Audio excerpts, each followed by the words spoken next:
That's a joke. That's a joke.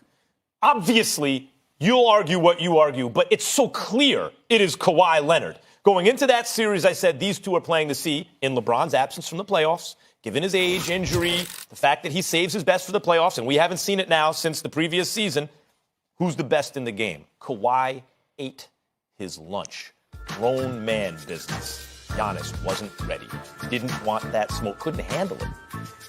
Besides the fact that Giannis came off as a big who couldn't get his own shot and Kawhi could get his, this is the problem sometimes with analytics and the way people think about stuff. And just so you know, I've been into sabermetrics, Stephen A., since, I don't know, the early 80s. I was a little kid. I would say I knew a lot about it, like a lot about it by the time I was 13 years old in baseball, right? I'm analytically inclined. But one thing I notice about people who think about this stuff incorrectly, and this list is incorrect, is they discount huge leverage moments. Because the feeling is that such a small sample size, it's a little bit luck dependent. It doesn't really tell you about the character of the guy. Nonsense! In the NBA, it absolutely does. Because you can run your offensive plays through a single person. Because you have a best of 7. This is not an NCAA tournament or a Super Bowl or something like that. It's a best of 7. The least luck-dependent sport of all the major American team sports is the NBA, is basketball in the NBA. You find out exactly who's who and what's what. And we found that out when the money on the line, Kawhi and Giannis, was a mismatch. Both ends of the floor. Kawhi did him. He is number one. Giannis isn't close. I know they're projecting forward. They're saying Giannis won't have load management the same way, et cetera, et cetera. Don't give me that. Because in a sport where more than half the teams make the playoffs and a postseason is that long, those games are so much more important than the regular season. And Kawhi is without peer unless LeBron is healthy. Now we have a talk. But clearly, Kawhi is number one over Giannis. Well, it's interesting that you say that, Max Kellerman, because I recall before, albeit before the Toronto-Milwaukee series, you was claiming that Giannis was number one in the world. That would be you. Now you're saying, no, that's a ridiculous sentiment. I appreciate that. I agree with it because it is ridiculous. But you also went on to talk about how Kawhi is number one unless LeBron is healthy. And then he has a debate. Then we can find out on the court. Then he has a debate. You can find out on the court. I am of the mindset that LeBron is number one. All right, LeBron is the best player in the world. I personally would put KD ahead of Kawhi if he were not hurt. I'd probably put him against LeBron. To me, the only debate is LeBron and KD. It ain't Kawhi Leonard because and again, I'm speaking offensively because I understand you take both ends of the court into consideration. Kawhi Leonard is sensational on the defensive side of the ball. I'm just thinking offense. I'm openly confessing I'm thinking offense. It's not like I'm lying about it. It's not like I'm keeping it from there. I'm saying if you're telling me, you know what, this is why they're number one, you know what, because their defense is sublime, then the Greek freak is in that argument, okay? I'm telling you, I'm ignoring that for a second. I'm speaking strictly on the offensive side of the ball. I don't think that Kawhi is LeBron. I don't think that Kawhi is KD. And Giannis doesn't even belong in the conversation. If he ain't dunking on somebody, then you know what? He's got problems, which Kawhi Leonard exposed when Nick Nurse took Kawhi, put him on the Greek freak, and said, excuse me, stop that locomotive from coming downhill at us. Neutralize him to some degree, turn him into some kind of a perimeter player.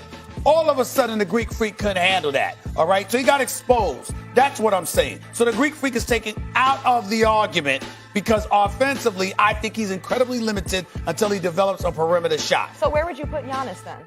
I'd put him maybe 4 or 5, something like that. I wouldn't put him in my top 3. Okay. Look, I'm very clear about that. Now, he was top, just because you were top 2 for league MVP doesn't mean that you're top 2 as a player. MVP is way different than best player. That's right. And so I think, and to your point, I think when you talk about best player, doesn't both sides of the ball really count? It matters. Though? It matters. What I'm saying to you is this.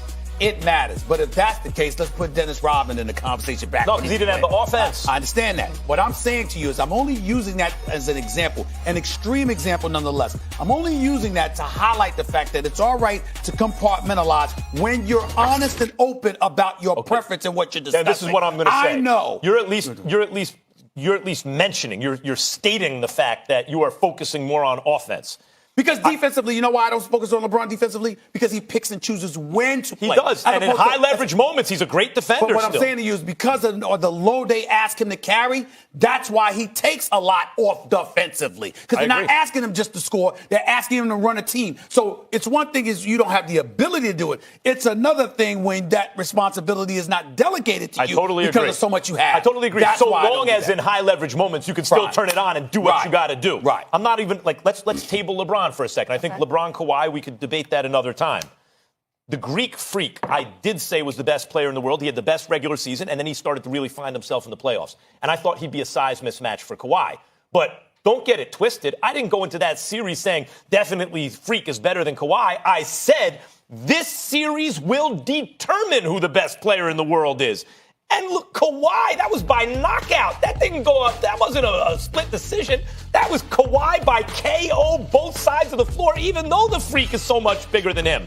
Meantime, LeBron's sitting on the shelf, not 100% of himself, now entering his 17th season, hasn't shown us anything of that level since the previous playoffs. And Kawhi just won Finals MVP, and this is a dude when he was still a puppy who won Finals MVP because of the defense he played on LeBron, only now he's got an offense too. This is absurd to put anyone, if it comes down to Giannis and Kawhi, it is absurd to put Giannis ahead of Kawhi. It's absurd. Absolutely. No disagreement there. Now, James Harden came in fourth on this list, and I know we were saying offense is an important piece too. Where do you think James Harden should be? Well, I think he should be right about where he is because I talked about the responsibilities allocated to other individuals.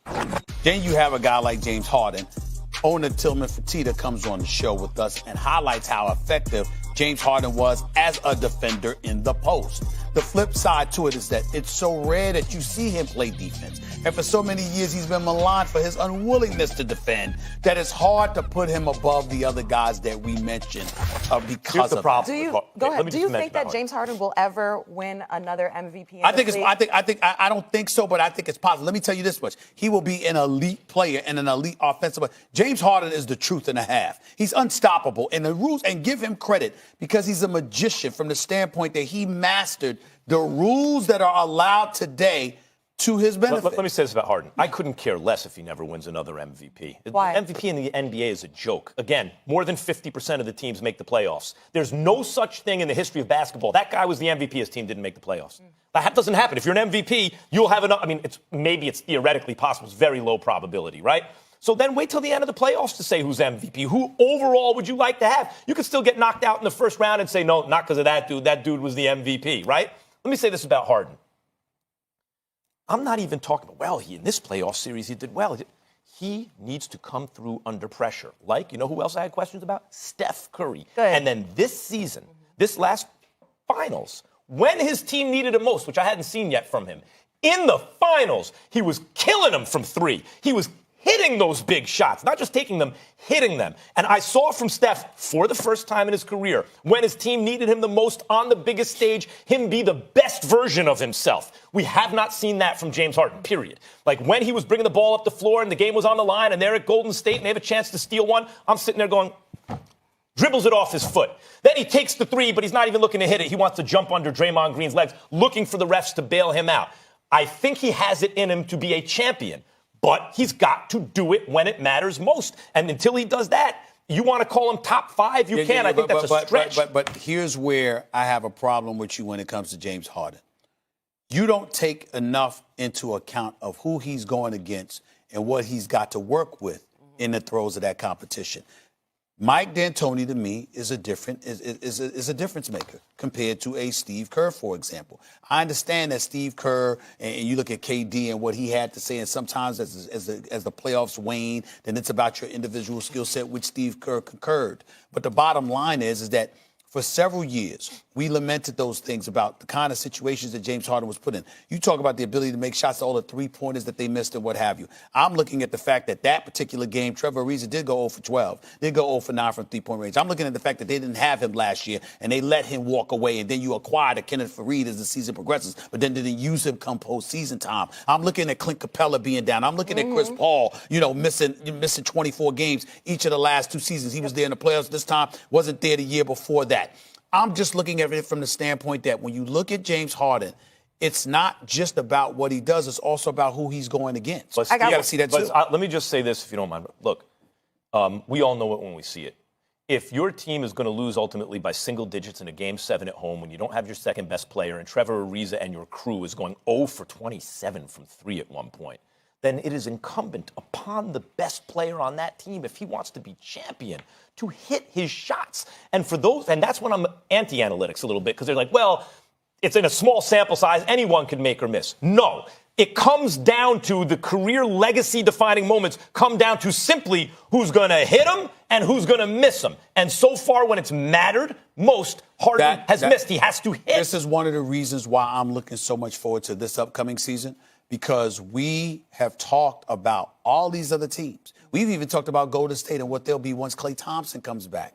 Right? We haven't talked enough about Houston because, you see, as great as Chris Paul is as a floor general and orchestrator, understand that